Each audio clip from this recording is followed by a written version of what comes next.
Hello, नमस्कार। क्या हाल है सभी के। अजीब सा दौर चल रहा है ना। कठिन भी है। इकोनॉमी, काम, ये लॉकडाउन, ये वायरस, ये आपस में इतनी दूरी, बहुत अजीब वक्त चल रहा है। और साथ में अगर ऐसी ट्रेजेडी हो जाए, ऐसी घटना हो जाए जो आपको बिल्कुल डरा दे, जो आपको बिल्कुल अंदर से ना बिल्कुल खौफजदा कर दे, तो और डिप्रेसिंग माहौल हो जाता है। मैं ऑफ कोर्स आप जानते हैं कि इसका संदर्भ सुशांत सिंह राजपूत के संदर्भ में मैं ये बात कर रही हूँ। लेकिन मैं मेंटल इलनेस और सुशांत के बारे में उन्होंने ऐसा क्यों किया, इस बारे में मैं कोई टिप्पणी नहीं देना चाहूंगी, क्योंकि मैं नहीं जानती थी कि उन्होंने ऐसा क्यों किया। इसलिए मैं उनको वो रिस्पेक्ट, वो डिग्निटी जरूर देना चाहूंगी, क्योंकि हम सब उनसे बहुत इंस्पायर्ड थे। टीवी के वो एकमात्र ऐसे शख्स थे जिन्होंने टीवी से निकलकर इतना बड़ा मकाम हासिल किया अपने लिए। ना सिर्फ बहुत उम्दा कलाकार किए, बल्कि बहुत कलाकार कह रही हूँ, उम्दा किरदार किए, बल्कि बहुत बहुत बहुत उम्दा प्रोजेक्ट्स किए। जितने उन्होंने अलग अलग प्रोजेक्ट्स किए, मेरे ख्याल से बहुत सारे टीवी एक्टर्स ख्वाब में सोचते हैं कि यार ऐसा एक प्रोजेक्ट, ये मेरा ड्रीम रोल है। उन्होंने तो कई सारे किए ऐसे। और इतना हासिल करने के बाद उनका मानसिक रोग कितना उन पे हावी था, मैं ये सोच के भी डरती हूँ। इसलिए मैं बिल्कुल इस स्थिति में नहीं हूं कि मैं उन पे कोई टिप्पणी करूं। लेकिन हाँ, मैं उन लोगों से इस वीडियो के माध्यम से बात करना चाहती हूं जो मेंटल हेल्थ या मेंटल इलनेस, मानसिक रोग से गुजर रहे हैं, उसका शिकार हैं। ये बहुत छोटे लेवल से स्टार्ट हो जाता है, बचपन से स्टार्ट हो जाता है। A child can be mentally ill, a child can be his mind can be corrupted. दिमाग की परतों में कई बार ऐसी मैल जम जाती है जिसे साफ नहीं किया जाता। वो जमती रहती है और फिर एक खूबसूरत, टैलेंटेड, एक स्किलफुल दिमाग को पूरा मटमैला कर देती है। मानसिक इलनेस यही होती है। बचपन में पता है, हॉस्टल में मुझे हॉस्टल में डाल दिया गया था और मेरा बचपन पूरा हॉस्टल में बीता है। लड़कियां रैगिंग करती थी, रात को उठा के बोलती थी, go get us something to eat, beg borrow और स्टील। तब मन करता था जान दे दूं। घर से बहुत प्रेशर आता था कि नंबर लाओ, पढ़ाई करो, वरना जिंदगी में कुछ नहीं होगा, फेलियर हो जाओगे। रिलेटिव्स, ये वो लोगों से कंपैरिजन होता था कि उसको देखो, शर्मा जी के बेटे को देखो, फलाने को देखो, तुम ऐसे हो। मन करता था जान दे दूं। अभी मैं देख रही हूँ कि हर कोई आपस में लड़ रहा है। एक तो कुछ भी होता है यहाँ हमारे देश में, या अच्छी चीज होती है तो लोग आपस में लड़ने लगते हैं। कोई दुर्घटना होती है, कोई ट्रेजेडी होती है तो लोग आपस में एक ब्लेम गेम करके जो चला गया है उसके साथ खड़े हो जाते हैं। लेकिन जो लोग हैं, जो गुहार लगा रहे हैं या जो बात कर रहे हैं, अपनी बात कहना चाहते हैं, उसको खूब ट्रैश करते हैं, लड़ते हैं, हेट, ब्लेम, ये सब शुरू हो जाता है। और हर चीज हमारे देश में पॉलिटिकल हो जाती है।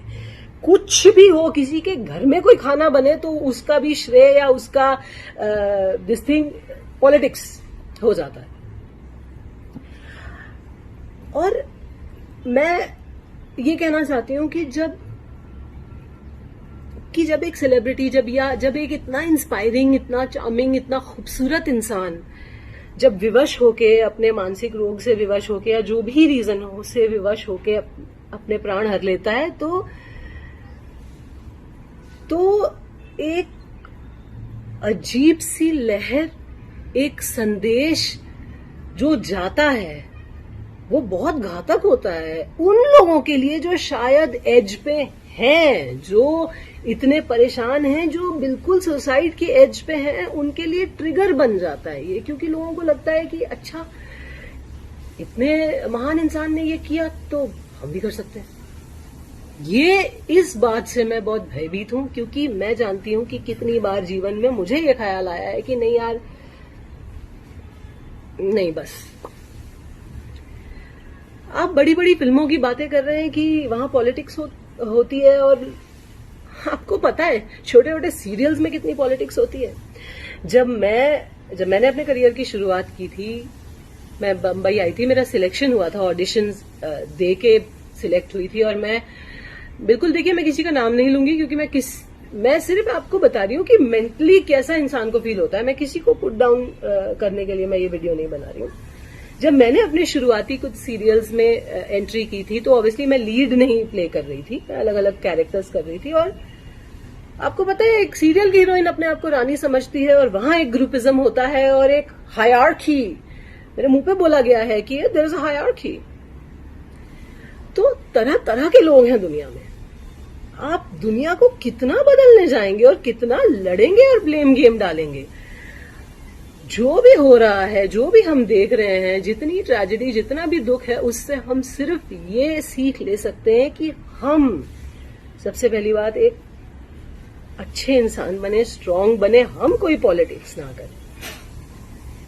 प्लस हम ये याद रखें कि कोई रात के 3 बजे आपका फोन नहीं उठाएगा दोस्त। सच्चाई तो ये बहुत खुशकिस्मत हो गए कि कोई बिल्कुल जग के उठा ले और बात कर ले आपसे। मैंने एक फिल्म की थी ऑपोजिट जॉन अब्राहम, यूटीवी की फिल्म थी, यूटीवी के ही पार्टनर देवेन खोटे जी ने उसको डायरेक्ट किया था, और वो फिल्म रिलीज नहीं हुई। ऐसे और 2-3 प्रोजेक्ट्स हैं फिल्मों में जो किए मैंने, और वो रिलीज नहीं हुए। तब भी ये लगता था कि यार ये क्या हो गया।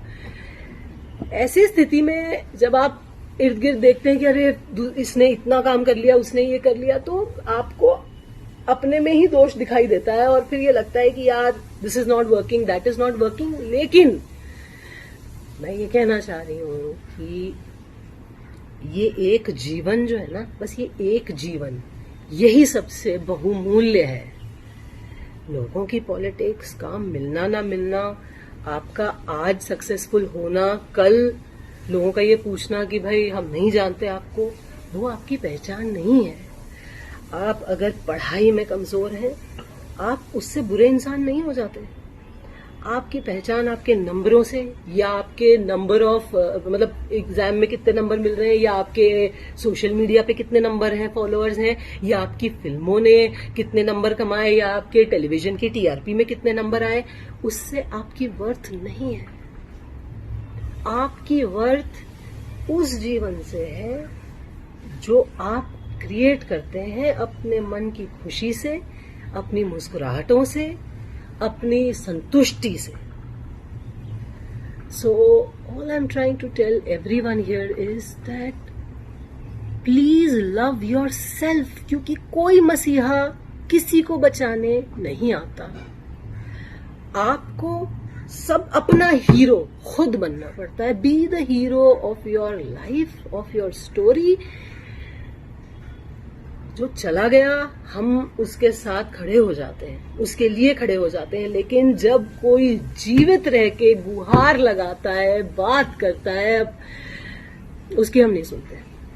हम कहते हैं अरे कोई बच्चा अगर रो रहा है, परेशान हो रहा है, एंगर इश्यूज हैं बच्चे को, तो हम कहते हैं जिद्दी है, इसके चांटे लगाओ। पिट पिट के ही बड़े हुए हैं ना हम सब, है ना। हम ये मिडिल क्लास गांव के बच्चे, हम तो खूब पिटे हैं, टीचर्स से भी, पेरेंट्स से भी। तो जिंदगी फेयर नहीं है और दुनिया बहुत जालिम है हर जगह।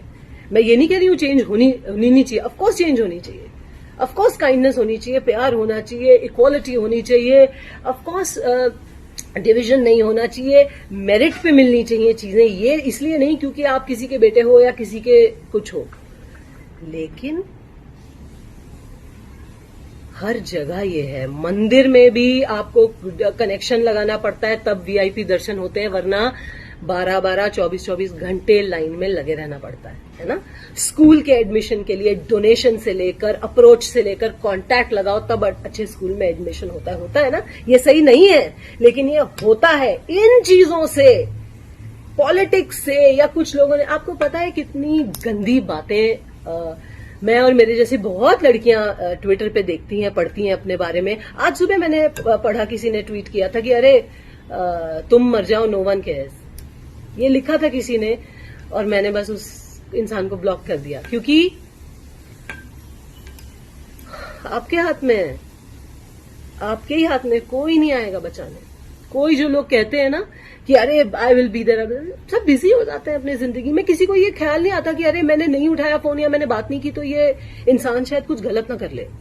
No one thinks like that.